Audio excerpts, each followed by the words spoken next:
예루살렘이 함락당했습니다. 예루살렘 성전이 파괴됐습니다.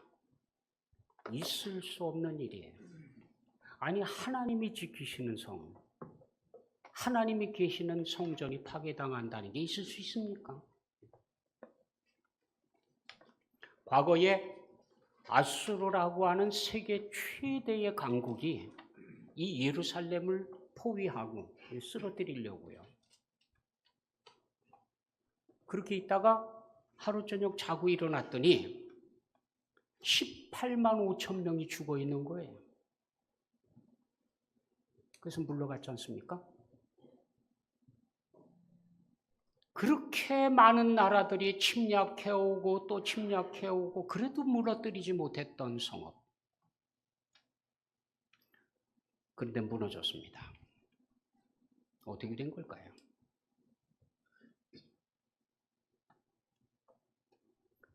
하나님께서 그 성을 보호하고 계셨습니다. 근데 그 하나님께서 떠나신 거예요. 몰랐어요. 하나님의 영광이 성소에서 쓱 물러나시더니 문지방 위에 잠깐 머물러 계시다가 그리고는 언덕 위로 올라가셨다가 그리고 거기서 하늘로 떠나셨습니다.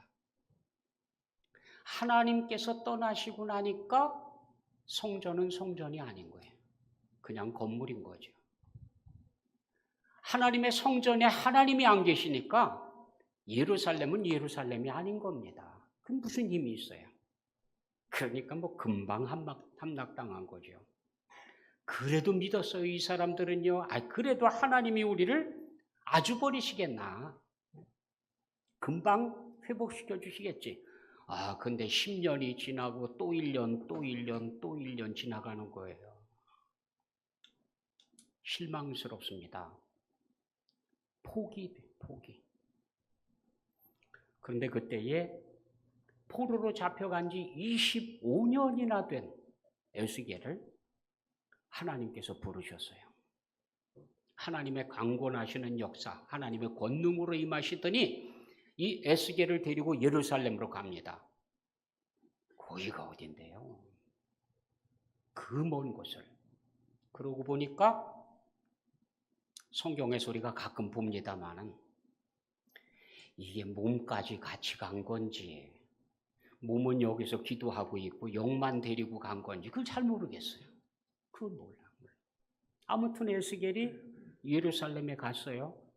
그리고는 거기 벌써 함락돼서 아무것도 남아있지 않는 예루살렘 성전이 서 있는 거예요. 거기. 그 참 희한하다. 그 성전 사이즈를 재고 그리고 나서 보니까 성전 문지방. 그게 어디예요, 그게? 하나님께서 떠나실 때 마지막으로 머물렀다가 하신 곳이 거기 아닙니까? 그 문지방에서 물이 나오는 거예요, 물이. 이 물이 어떻게 되는 건가? 쭉 흘러갑니다. 1,000척을 쟀더니 발목까지 와요, 물이. 물속에 발을 잠궈 보신 분들 아시죠? 발목까지 잠그면 어때요? 찰박찰박. 놀고 싶은 대로 놀아요. 나가고 싶으면 나가고 들어오고 싶으면 들어오고 멋대로. 그 다음에 1,000척을 더 쟀더니 무릎까지 와요. 무릎쯤 오면 이제 저항이 느껴져요. 쉽게 움직이지 못합니다. 그냥 가고 싶은 곳으로 가긴 가는데 그렇게 쉬운 건 아니에요. 저항이 느껴져요. 저항. 그 다음에 1,000척을 쟀더니 허리까지 와요. 허리쯤 차면 이제는 저항한다는 게 힘들어요. 거꾸로 간다는 거 힘들어요. 그 다음에 1,000척을 쟀더니 얼마나 깊어졌는지 수영을 해서도 건너지 못할 만큼 그랬어요. 그쯤 되면 어떻게 됩니까? 이제는 저항을 포기해야 돼요. 맡겨야 돼, 물결에. 그게 편해, 그게.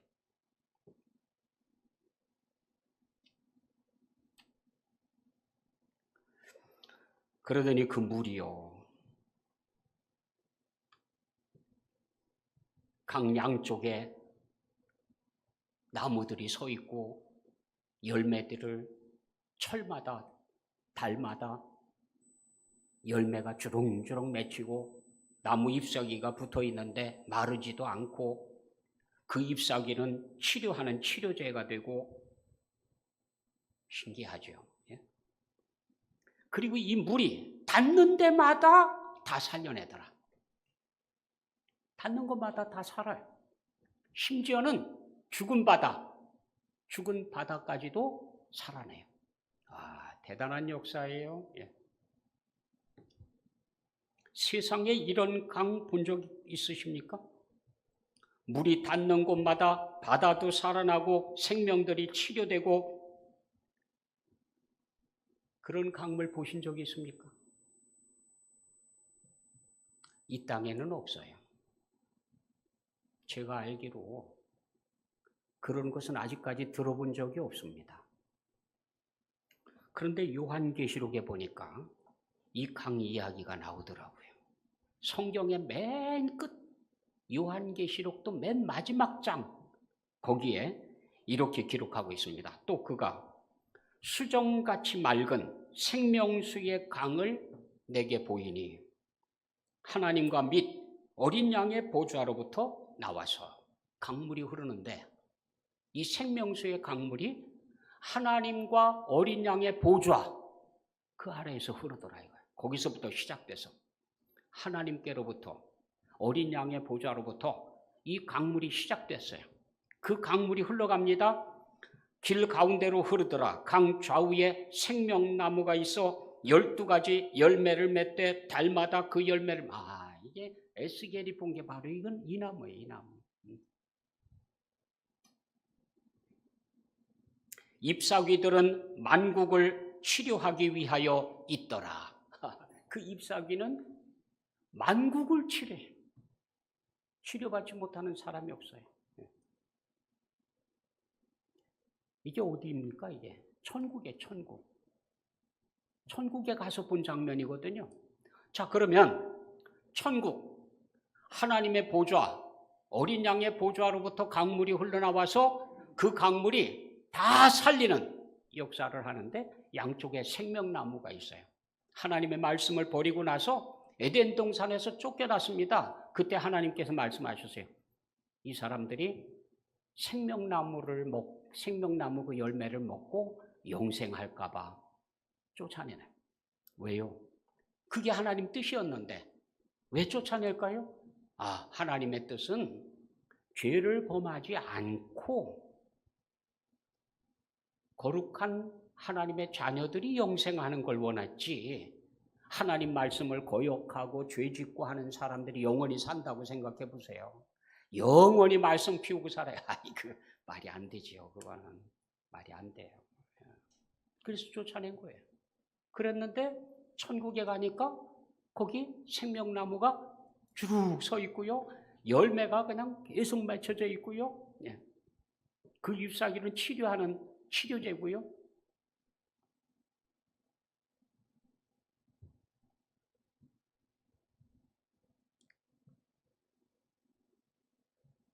우리가 다시 한번 주목해 볼 필요가 있습니다. 성전 문지방에서 흘러나왔던 물이 꼭 그랬거든요. 에스겔이 봤거든요. 닿는 곳마다 다 살려내고 열매를 달마다 맺고 그리고 잎사귀는 치료제고 봤거든요. 가만히 보니까 이게 하늘에 있는 그거예요. 그거. 자, 이제 하나님의 보좌로부터 어린 양의 보좌로부터 나오는 이 생명수의 강이 하늘에만 있느냐?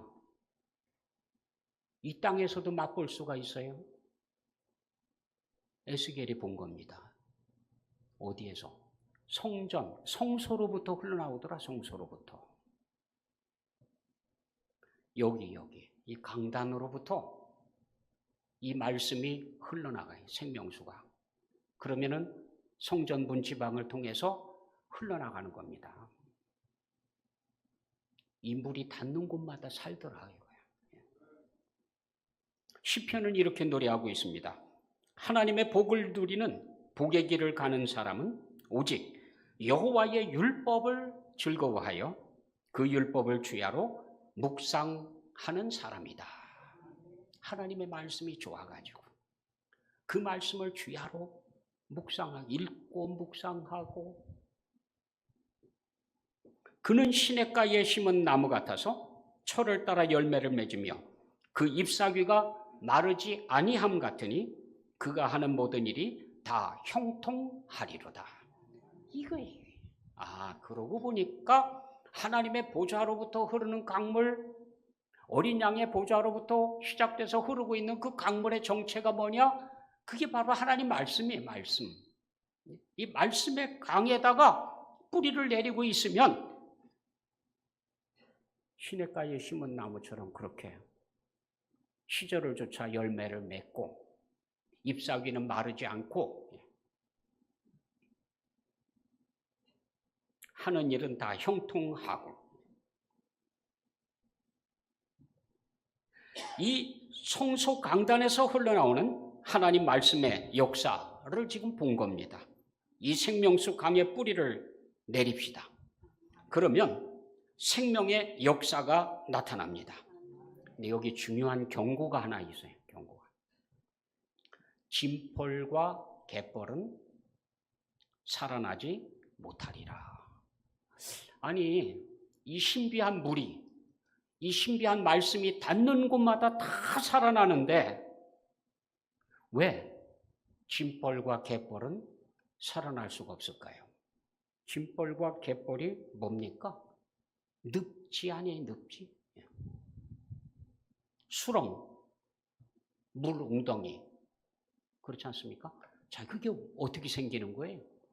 한때 물이 들어왔어요. 물이 찰랑찰랑 다 차 있습니다.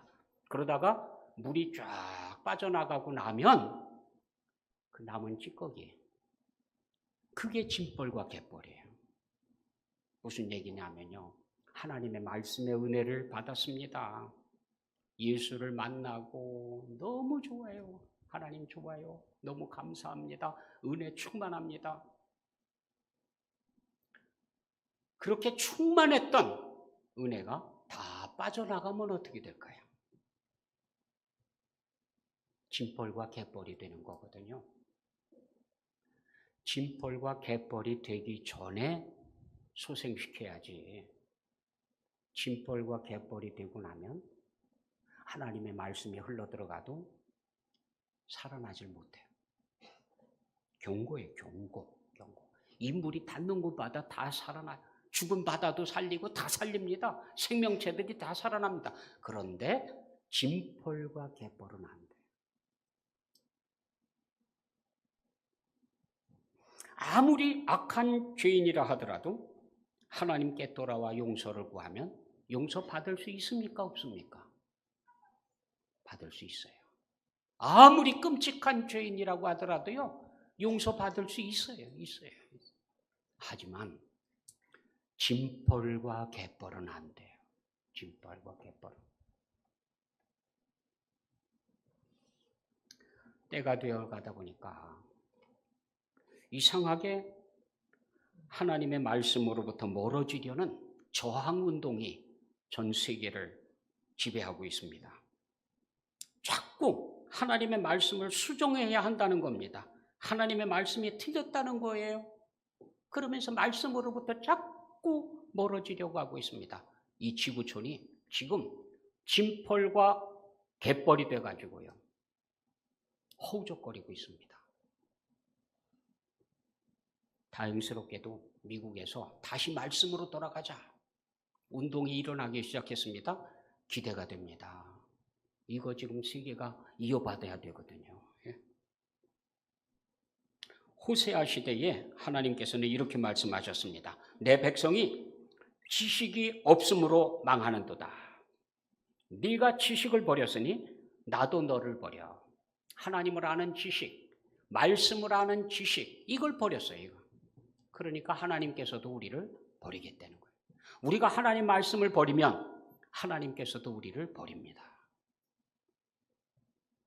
네가 네 하나님의 율법을 잊었으니 나도 네 자녀들을 잊어버리리라. 우리가 하나님의 율법, 하나님의 법을 무시하면, 하나님께서도 우리 자녀들을 돌보지 않겠다는 거예요. 잊어버리겠다는 거예요. 간섭 안 하겠다는 거예요.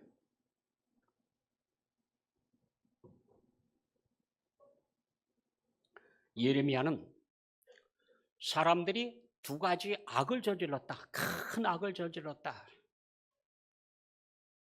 지금 인류도 똑같아요. 하나님 앞에서 두 가지 큰 악을 저질렀습니다. 그 첫 번째는 생수의 근원되는 하나님을 버렸다.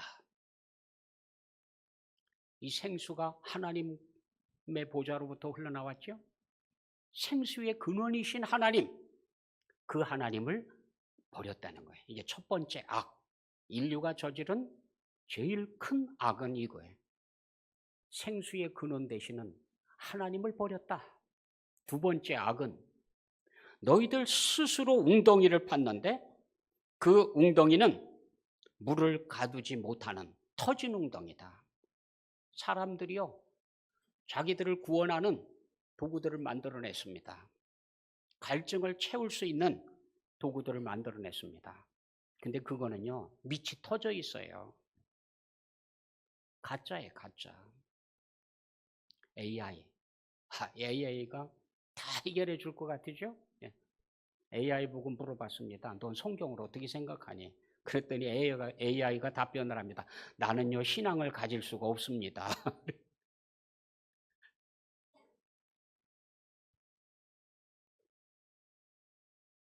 아무리 발달해도요, 밑 터진 웅덩이입니다. 우리를 구원할 수가 없습니다. 의학이 발달되면 다 해결될 줄 알았지요? 우리 갈증이 다 없어질 줄 알았지요? 그렇습니까? 아니에요. 하나 해결하고 나면 또 다른 게 생겨나고요. 또 다른 게 생겨나요. 지금까지 질병에 시달리고 있잖아요. 앞으로도 마찬가지입니다. 과학이 발달되면 좀 달라질까요? 아닙니다. 이것도 밑 터진 웅덩이에요. 지금까지 사람들이 하나님께로 돌아갈 생각은 안 하고 밑 터진 웅덩이만 자꾸 파고 있어요. 여기 하나 파놓고 저기 하나 파놓고 저기 하나. 이거면 된다 저거면 된다 그러면서 지금까지 그러고 있어요. 지금까지. 이 두 가지 큰 악을 저지르고 있다는 겁니다. 스스로가 진펄과 갯벌, 밑 터진 웅덩이에 스스로 그러고 있어요. 지금. 거기서 허우적거리고 있는 왜 진벌에 빠져서 갯벌에 빠져가지고요.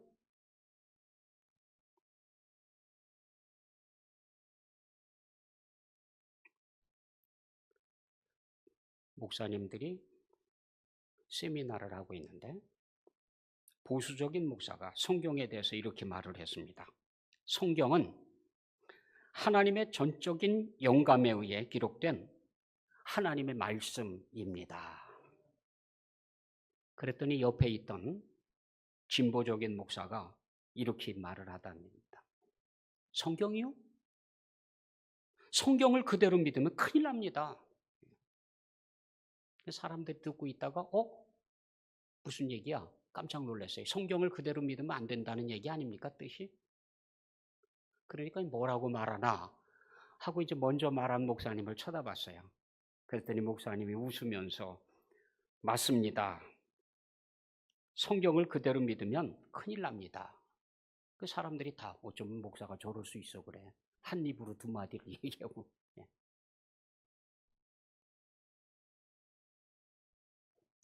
와보십시오. 우리 교회 가면 하나님의 말씀을 그대로 믿어가지고 큰일 낸 사람들이 한둘이 아닙니다.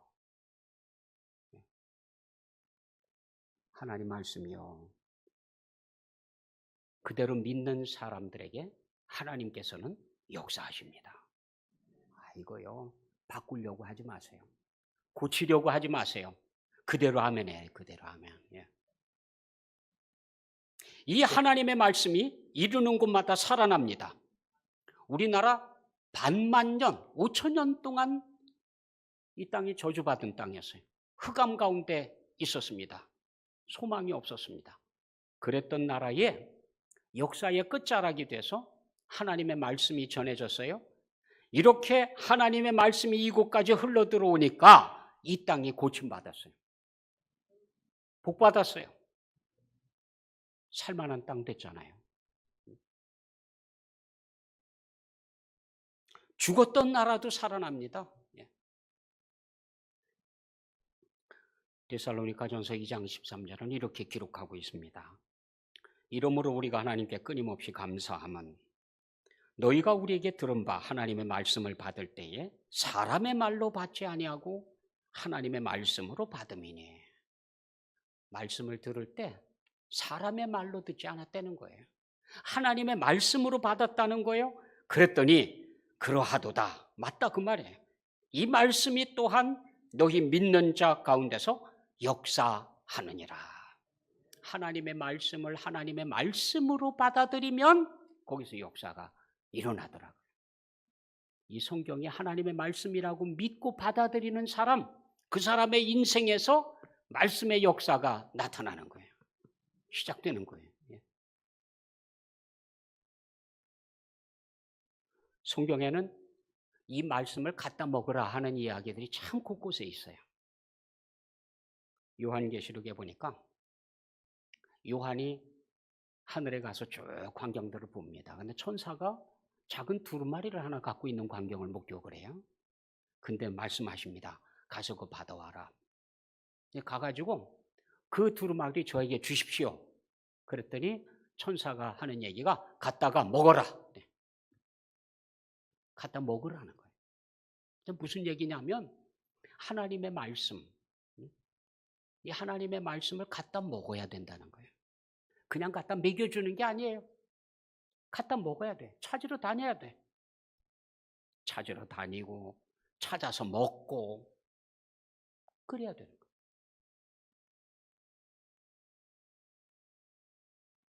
에스겔도 들었습니다.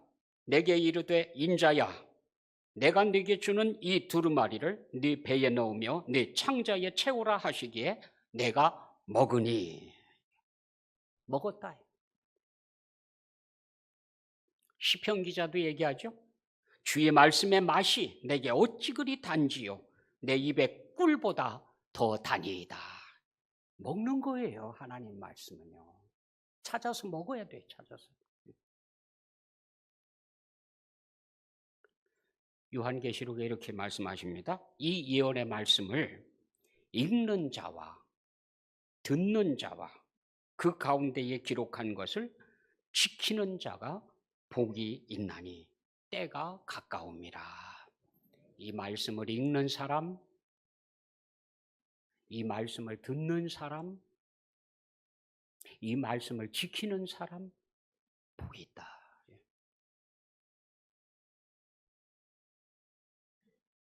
인류가 살 길은 하나님의 말씀으로 돌아가야 됩니다. 여호수아에게 들려주신 말씀은 이렇습니다. 오직 강하고 극히 담대하여 나의 종 모세가 네게 명령한 그 율법을 다 지켜 행하고 우로나 좌로나 치우치지 말라. 그리하면 어디로 가든지 형통하리니. 이 율법책을 네 입에서 떠나지 말게 하며. 하나님의 말씀, 이 말씀을 입에서 떠나지 말게 하래. 입에서 붙이고만 다니는 게 아니에요. 소장용이 아니에요. 갖고 다니는 게 아닙니다. 집에 책꽂이에 그래도 성경 서너 권쯤은 꼽혀놓은 이 장식품이 아닙니다. 먹어야 돼. 먹어야 돼.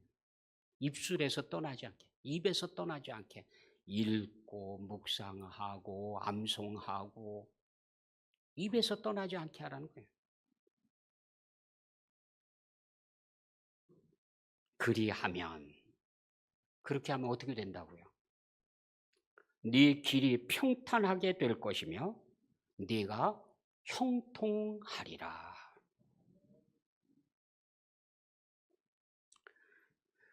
네가 어디로 가든지 네 하나님 여호와가 너와 함께 하느니라.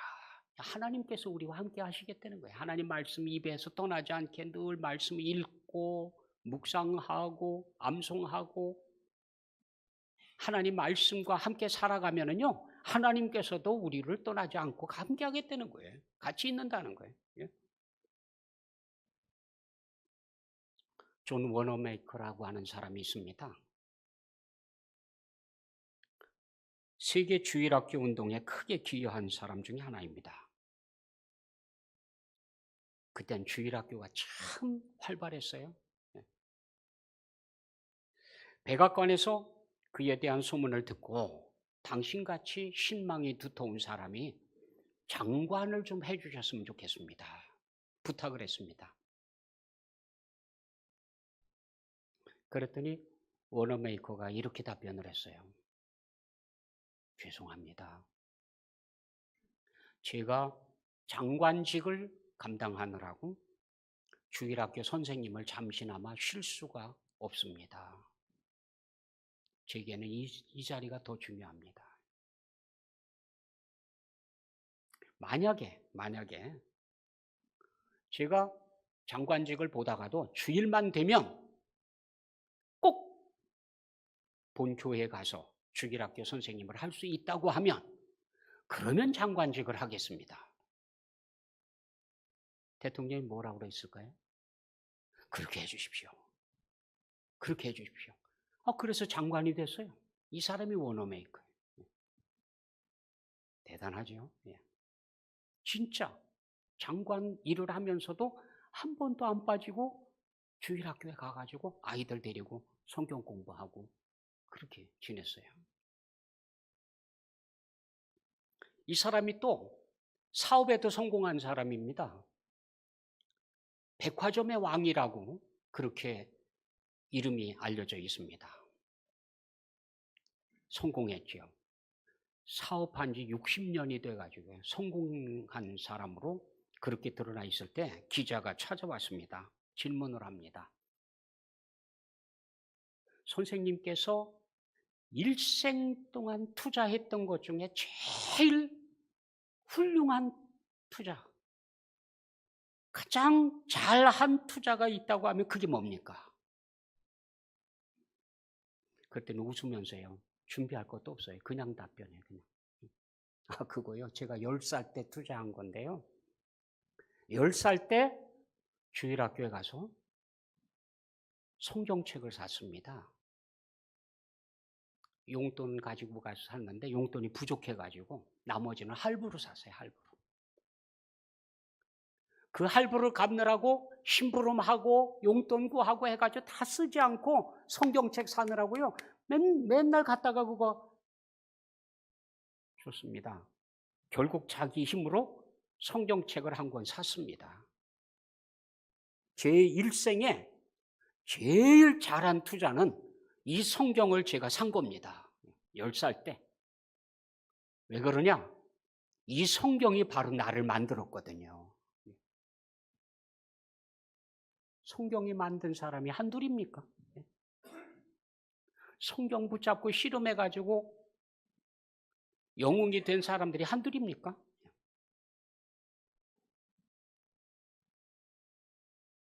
기자가 다시 묻습니다. 그러면요.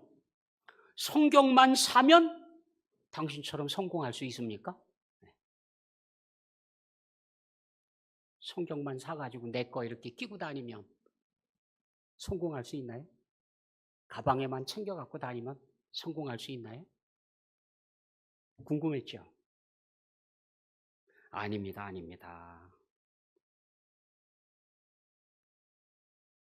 먼저 하나님을 믿어야 되고요. 말씀을 따라가야 됩니다. 실천해야 됩니다. 하나님을 신뢰해서 즐겁고 기쁘게 일하다 보면 어느새 성공이 나와 함께 하고 있구나 하는 걸 알게 된다는 거예요. 중요한 건 말씀이다. 말씀을 따라가느냐? 말씀을 제쳐놓고 가느냐? 하나님 말씀을 그대로 믿으면 진짜 큰일 납니다. 오늘 말씀처럼 교회 강단에서 선포되어지는 말씀이 하나님 말씀입니다. 이 말씀이 흘러 들어가는 곳마다 생명이 살아납니다. 하나님 말씀의 역사가 일어납니다. 성경은 하나님께서 인류에게 주신 가장 값진 선물입니다. 지금 인류의 소망은 성경에 있습니다. 우리의 소망도 성경에 있습니다. 성경의 풍성한 은혜 속으로 깊이 들어가시기를 축원합니다. 기도하겠습니다. 사랑의 아버지 하나님, 하나님의 말씀을 이곳까지 주시고 듣게 하시고 묵상하게 하시고 따라갈 수 있도록 은혜 베풀어 주심을 감사드립니다. 말씀의 역사를 날마다 만나고 살아가게 하여 주옵소서. 예수 그리스도의 이름으로 기도드립니다. 아멘.